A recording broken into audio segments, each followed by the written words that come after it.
continue avec l'exercice 12, la troisième limite. La limite quand x tend vers 0, je remplace x par 0. Ça donne quoi? Ça donne 2 sur 0 moins 1 sur 0 plus.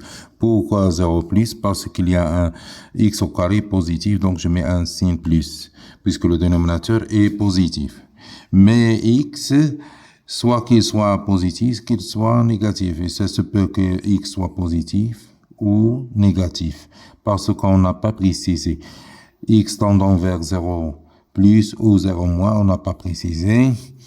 Donc, pour la première méthode pour calculer cette limite est de distinguer deux limites, la limite à droite et la limite à gauche de 0. Dans ce cas, vous aurez soit 0 plus, soit 0 moins ici. C'est un petit peu difficile. Si on veut éviter le dérangement, on va réduire au même dénominateur, puis remplacer x par 0. Le dénominateur commun, c'est x au carré. C'est mieux, parce que x au carré est positif. Il fallait penser à réduire au même dénominateur avec x au carré, non pas avec x au cube. Donc la limite, quand x tendant vers 0, on va multiplier ici par x multiplié par x, ça donne x au carré, c'est le dénominateur commun. Et ici, on obtient 2x moins 1. Donc, ça donne quoi? Ça donne, on remplace x par 0, ça donne moins 1. 2 fois 0, c'est 0, moins 1 sur 0. Un nombre sur 0, ça donne l'infini. Le dénominateur, il est positif, donc je vais mettre un plus ici, car le dénominateur est positif.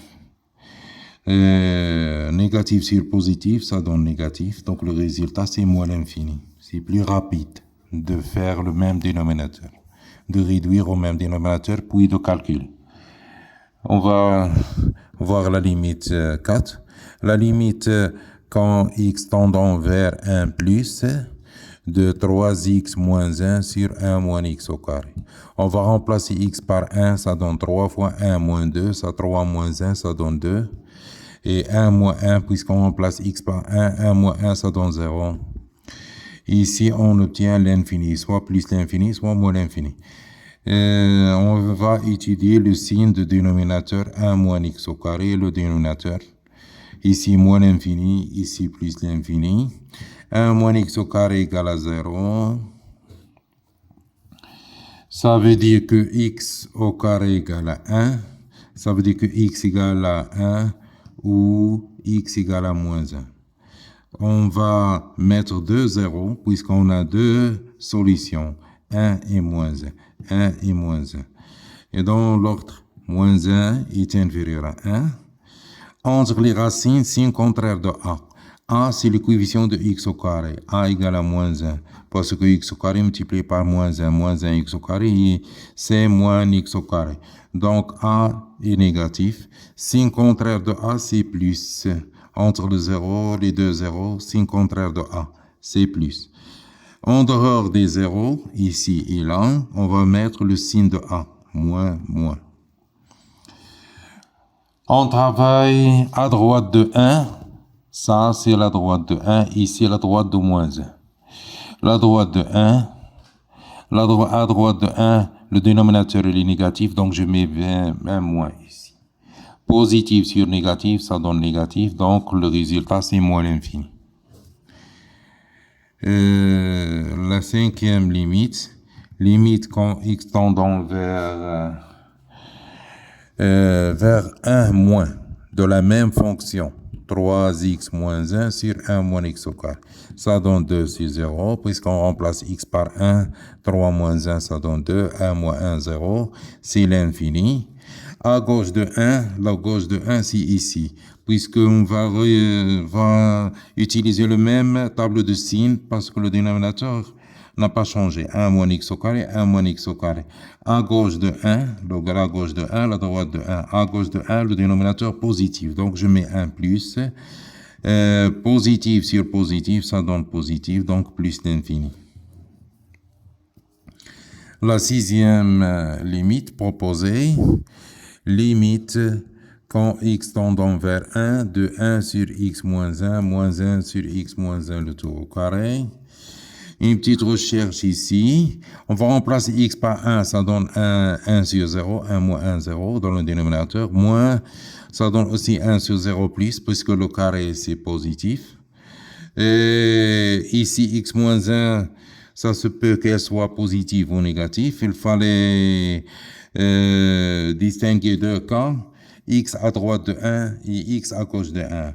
Pour éviter une discussion de cette sorte, on peut réduire au même dénominateur et on réduit au même dénominateur x moins 1 au carré.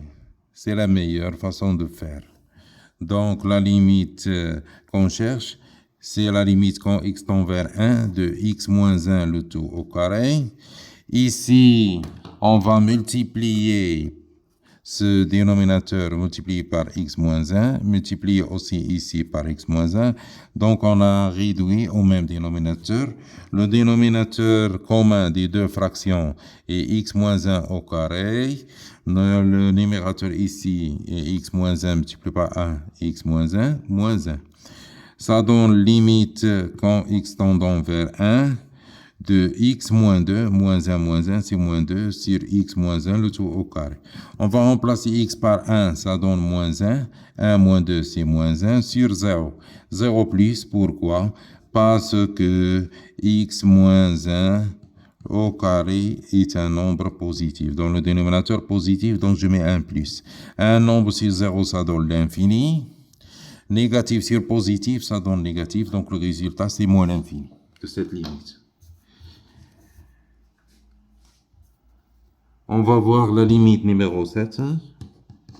C'est la limite quand x tend vers 0 plus de x moins racine carrée de x moins 2 sur racine carrée de x.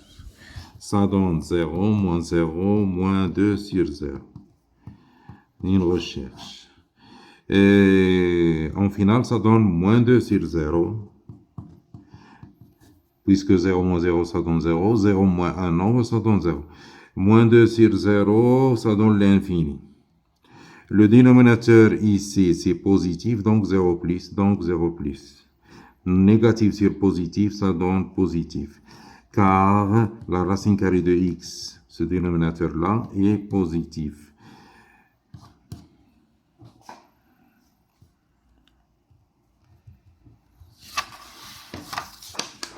Nous passons maintenant à l'exercice numéro 13.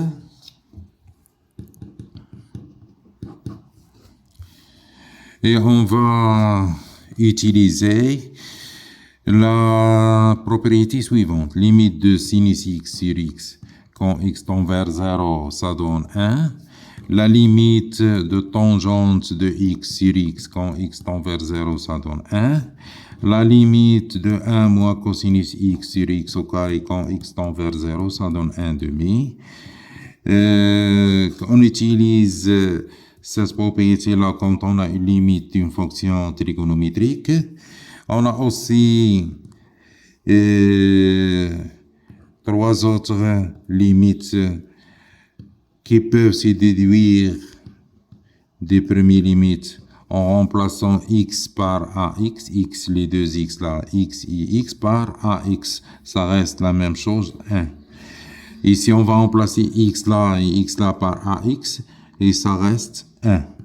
Limite de tangente ax sur ax, quand x tendant vers 0, ça donne 1.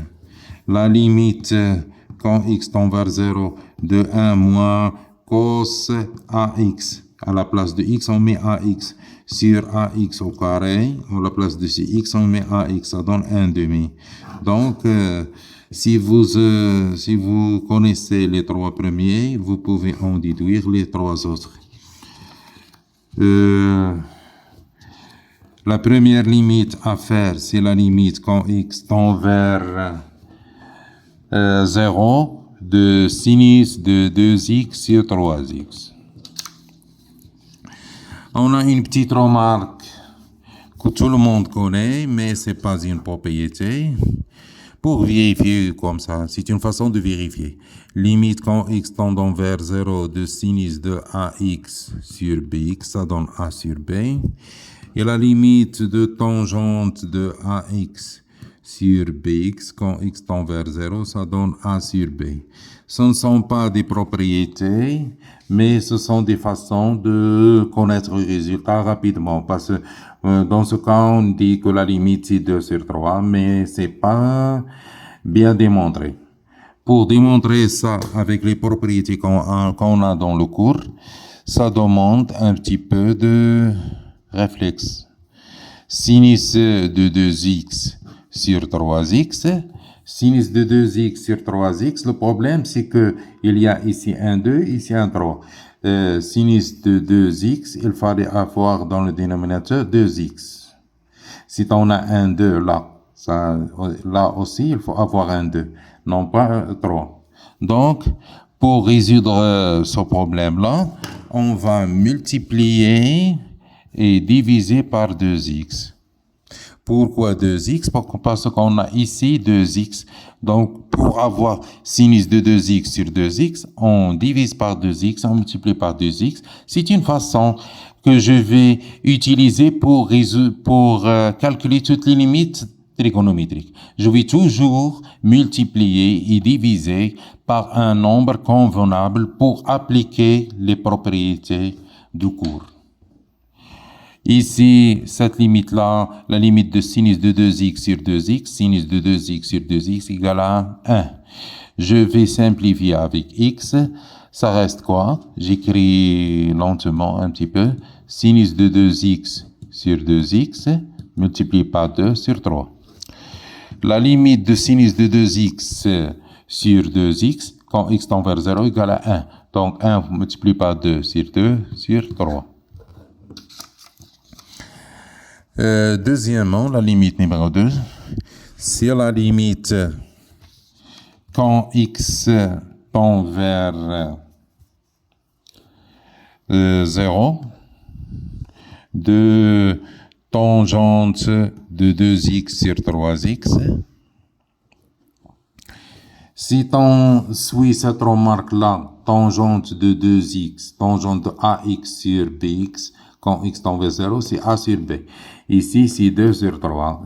C'est la limite. C'est le résultat de cette limite. Mais, c'est pas bien démontré. Parce que ces deux-là ne sont pas des propriétés dans notre cours. Donc, je continue. La limite, quand x tend vers 0, de tangente de 2x sur 3x. Ce qu'on a, nous, dans notre cours, on a tangente de ax sur ax. La limite de tangente de ax sur ax égale à 1. Ici, a, la même chose. A, 3. C'est pas la même chose. Donc, je vais multiplier et diviser par un nombre convenable, c'est 2x ici. Je multiplie par 2x divisé par 2x, rien ne change.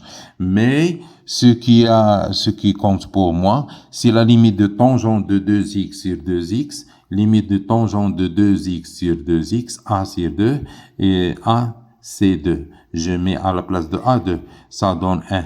Ici, c'est 1. Et je vais simplifier par ce x. Et j'obtiens 2 sur 3, la limite. 2 multiplié par 1 sur 2 sur 3. La limite, c'est 2 sur 3. Troisièmement, la limite,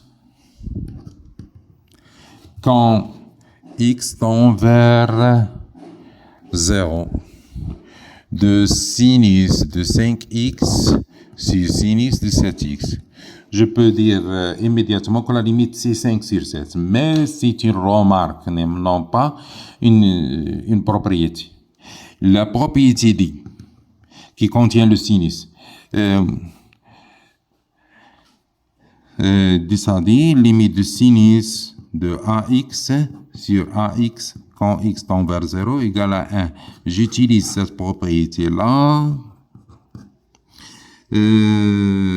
parce que j'ai dit 2 fois sinus. Donc, je vais l'appliquer 2 fois. Une fois pour le premier sinus et Et la deuxième fois pour le deuxième sinus.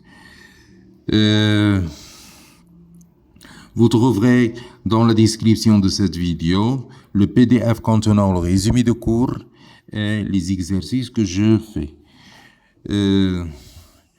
Donc la limite quand x tendant vers 0 de sinus de 5x sur sinus de 7x égale à la limite de sinus de 5x sur sinus de 7x. Je divise par 5x et je multiplie par 5x. Je divise par 7x et je multiplie par 7x. Bien sûr, il y a d'autres façons de faire, mais moi, j'ai dit que je vais utiliser pour toutes les limites que je propose ou que vous proposez vous-même, de multiplier et de diviser. C'est la meilleure façon de faire. On va multiplier et diviser par un nombre convenable pour appliquer les propriétés. On va simplifier ici par x. La limite de 5x sur 5x quand x tend vers 0, c'est 1. 1 fois 5, c'est 5. La limite de sinus de 7x sur 7x, c'est 1. 1 fois 7, c'est 7. Donc la limite, c'est 5 sur 7. Quatrièmement, la limite, quand x tend vers 0, de tangente de 5x sur tangente de 7x. C'est la limite. Quand x tend vers 0, on a ici tangente de 5x, ici tangente de 7x. Je vais diviser par 7x multiplié par 7x. Je vais diviser par 5x multiplié par 5x, simplifié par x. Limite de tangente de 5x sur 5x, ça donne 1. 1 fois 5, c'est 5. Limite de tangente de 7x sur 7x, c'est 1. 1 fois 7, c'est 7. Donc, le résultat, c'est 5 sur 7.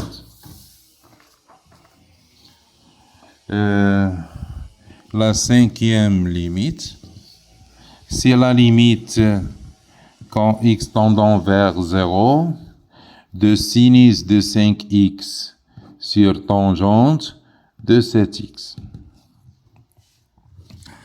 On a la propriété dit que limite de sinus de ax sur ax égale à 1 quand x tend vers 0. La limite quand x tend vers 0 de tangente de ax sur ax, ça donne 1. Donc, je vais appliquer ces deux-là. On n'a pas cosinus, donc on ne va pas appliquer la limite de 1 moins cosinus x sur x au carré égale à 1 demi quand x tend vers 0. Je vais travailler avec ces deux-là. Toujours, je multiplie et je divise par un nombre convenable. Limite quand x tend vers 0 de sinus de 5x, je divise par 5x, je multiplie par 5x. Tangente de 7x, je divise par 7x et je multiplie par 7x. Tangente de 7x sur 7x et sinus de 5x sur x, elles ont deux limites égales à 1. Je simplifie par x et j'obtiens 5 fois 1, c'est 5. 7 fois 1, c'est 7. Donc, la limite, c'est 5 sur 7. J'espère que vous comprendrez vous comprenez ce que je dis. La sixième limite,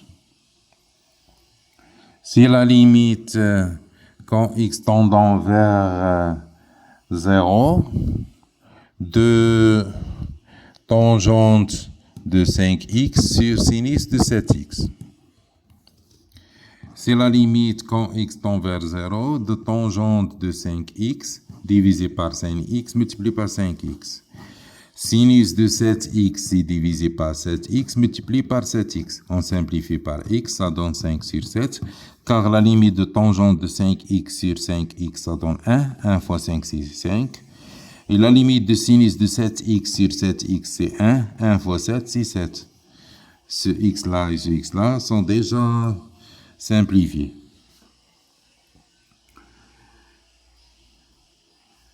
L'exercice numéro 14. La première limite, c'est la limite quand x tend vers 0 de 3 fois sinus de 2x moins 5 fois tangente de x sur x. Quand vous calculez vous-même, vous remplacez x par 0, ça, on obtient 3 fois sinus de 0 moins 5 fois tangente de 0 sur 0. Ça donne 0 sur 0, c'est une forme indéterminée. Donc, je pense à utiliser les limites, la propriété suivante. Sinus de 2x sur 2x quand x tend vers 0 et 1. Et limite de tangente de x sur x quand x tend vers 0, c'est 1. Et pour cela, on a plusieurs façons de faire. Soit on va dire 3 fois sinus de 2x sur x moins 5 tangente de x sur x. Je vais diviser cette fraction-là par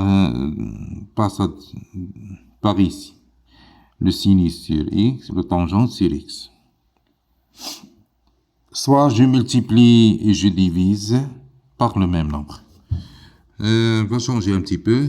La limite quand x tend vers 0 de 3 fois sinus de x sur x. Moins 5 fois tangente de x sur x. Le premier terme sur le dénominateur, moins le deuxième terme sur le dénominateur. Tangente de x sur x quand x tend vers 0, la limite de tangente de x sur x quand x tend vers 0, c'est 1. Donc, la limite, celle-là, c'est 1. Ici, il fallait avoir un 2x là.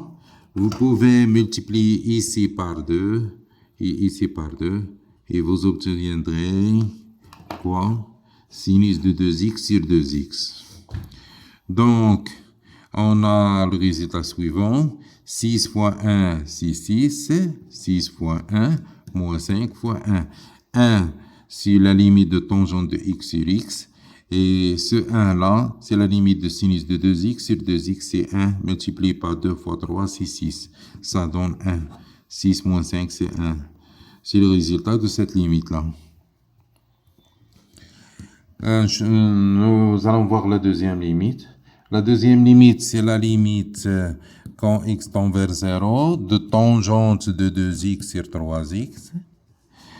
Vous pouvez stopper la vidéo et faire vous-même les solutions, puis comparer. La limite quand x tend vers 0, je remplace x par 0, ça donne tangente de 0, c'est 0. Sur 3 fois 0, c'est 0. 0, 0, 0, c'est une forme indéterminée. Le résultat, c'est 2 sur 3, mais ce n'est pas une propriété dans notre cours. Donc, je vais procéder avec la façon suivante.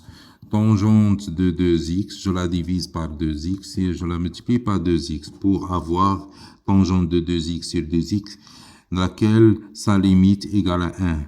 Et ici, 3x. Je simplifie par x.